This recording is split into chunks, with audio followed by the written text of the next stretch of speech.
Long Shot the Dice game. I didn't know anything about this game until I saw it being played on a table at Gen Con 2023.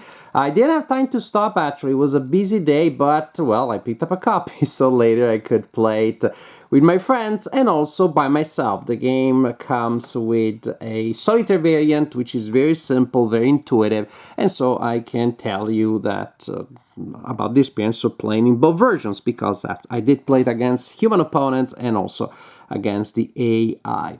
It is a dice game and also a roll and write game. Why didn't they lead with that? Why didn't they put that on the box? I would have bought it even faster because I love roll and write games. So there's gonna be a horse race, and the horses will move based on the roll of dice and also based on other elements during the game. Then you will spend money and you will keep track of how much money you have on your personal board. You'll spend money to place bets on the horses. Suppose that I place a bet of 3 on horse number 1, and that's just how it works. During the game, you will also possibly spend money to buy horses. Each horse comes with an associated card that will be placed next to the board. Also, there are different sets of the same 8 horses, and they do different things, so you're gonna have a more replay value here because of this, if you use these cards for the horses or these or the ones that you see there, for example. So the horses will move, the players will do several things, and at the end of the game, the wealthiest player wins the game, which really makes sense because it's about horse racing. Now, players will take turn being the first player. The first player rolls these 2 dice, and then we move the horse corresponding to the number, so 2 by the number of spaces indicated on the 6-sided die. And so we move 2 by 3 spaces, 1, 2, and 3. Pretty simple. Then we look at the card for the corresponding horse, and we see the spaces that have been marked there, and we also move the corresponding horse or horses by 1 space each. So these horses will pull people, other horses also. And as you can imagine from seeing this, there will be game effects that will allow you to place more marks there. That means that later, as the horses activate, more and more horses will move, and so the race will pick up speed, because again, the horses will go faster, because more will move each turn.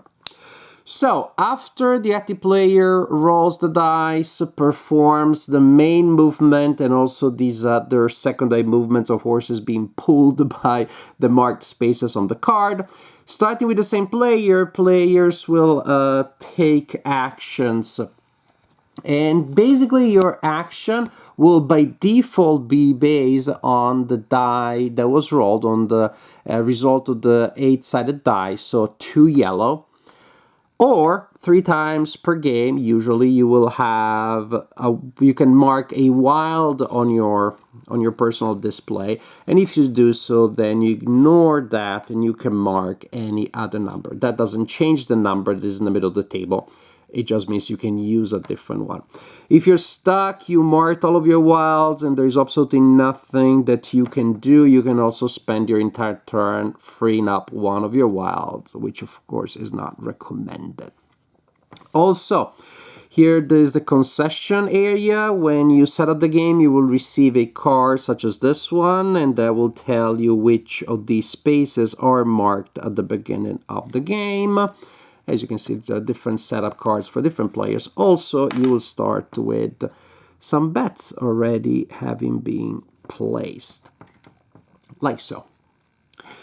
So, what are we going to do now that everybody's taking their individual action? First, I can mark the number that was indicated there on my concession display. And so that could be my action for the turn.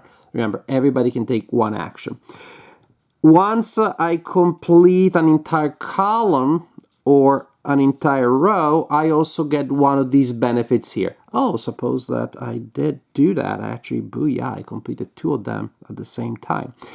I can mark this one, which will give me $7. I can mark the ones that will move horses forward or even move them back.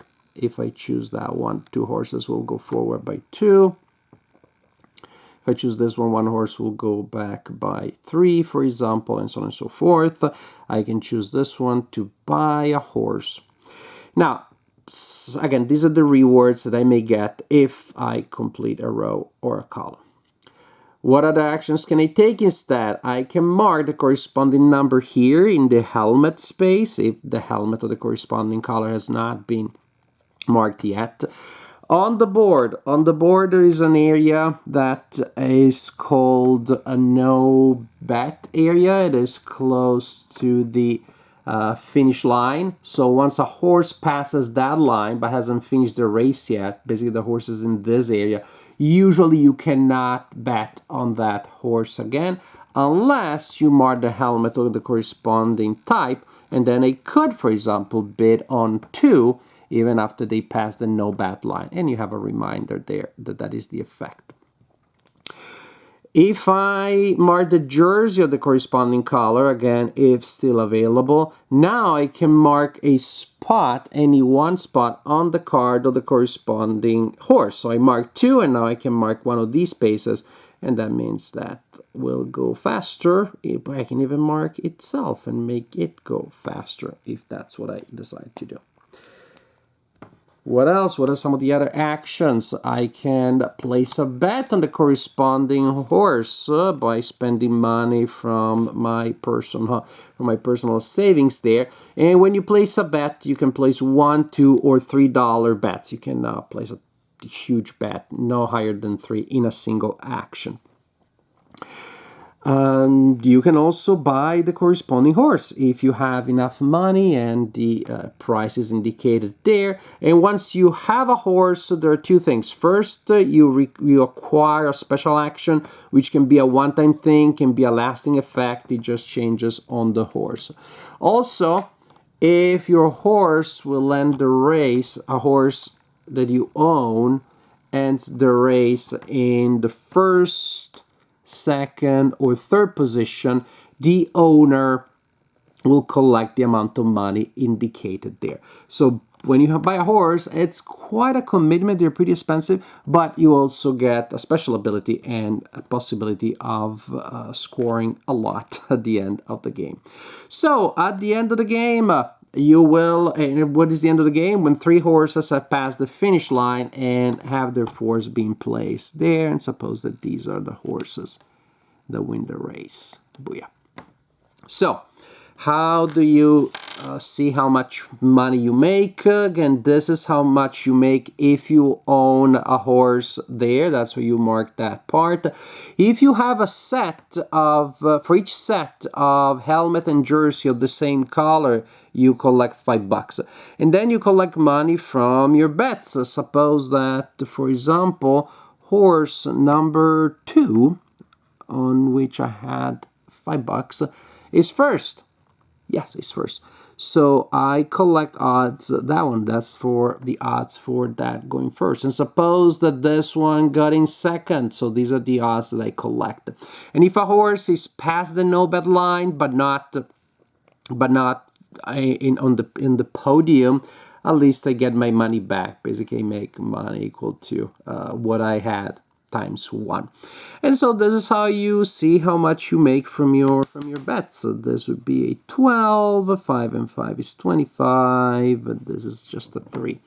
And so I add them there, and that's how much I make from my bets. I add the money I still own, and I see how much money I have, and the wealthiest player at the end of the game wins the game. This is a fun game. I really like it. I like roll and write games, and this is one. And I like the idea of roll and write associated with a board as opposed to just I do my things and you do your thing. The fact that there is a highly interactive element of the game which is shared by everybody and that everybody's trying to manipulate or to read at the very least makes for a really fun and interesting experience, and one that I haven't seen very often in roll and write games. So, good job there. It's fun in multiplayer because, well, you're trying to read the opponents and again to manipulate them, and you're always looking for these windows of opportunity. Because wait too long to bet on a certain horse. You want to make sure that the horse really has a strong lead. Well, they maybe pass the no bet line. Bet or commit to a horse way too early, and now everybody wants that horse to fail, and so that's a problem there. Same thing for buying it too early, buying it too late, which means don't buy it at all. If you wait for too long, somebody else buys a horse, and the horse then scores 35 points by winning the race. That the fine line you're always trying to walk between too early and too late is really fun one. And it emerges from gameplay, which is so simple, which is so intuitive, which is do something with the number that was rolled, unless you spend a while. And yet, so many interesting things to do there. I didn't feel that there were really turns that I was wasting. At the end, even the least exciting action of them all is probably the helmet, but you combine it with the jersey, then you score $5 at the end of the game. Not bad. So I found that there was almost like something very interesting to do most turns, and something interesting enough on some turns, on the least interesting ones, which come around rarely. And the game plays so fast, and even if in a turn you take an action, which maybe is not super exciting, when you mark a concession area in the display on the left without getting a bonus, it's a bit anticlimactic, but then maybe other people are doing the same, and so you wait for like a minute. So the pace of the game is still very interesting, very fun, and very engaging.